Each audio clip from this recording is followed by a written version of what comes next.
Hari ni I nak share banyak features menarik yang ada dekat Trust. Jom kita terangkan pasal features dekat dalam. Features yang pertama bagi I, features ni menarik tau. Apa dia? Wireless charger.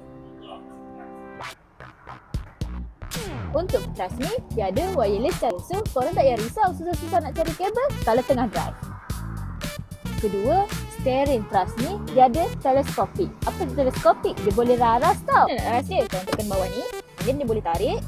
Dia boleh ke atas, dia boleh ke bawah. Ikut kesesuaian korang. Kemudian lock balik dekat bawah, okay? Features yang ketiga, yang ni pun orang perempuan mesti suka. Jom main tunjuk. Dia ada power bank. Mudah kan?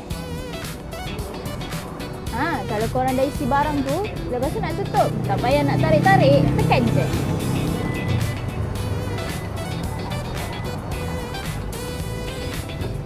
Yang keempat, dia ada ruang bonet yang luas. Ni tengok. Kat sini dah luas. Dia ada lagi dekat bawah. Cukup luas tak?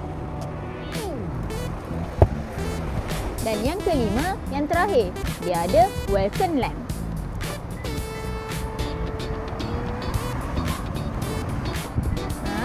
Features welcome lamp ni dapat bantu korang kalau korang tengah berjalan dalam gelap pada waktu malam. So Trust memang SUV compact, sesuai untuk korang yang nak semua benda mudah. Korang nak tahu lebih lanjut lagi pasal Trust? Komen tau, nanti I share lagi.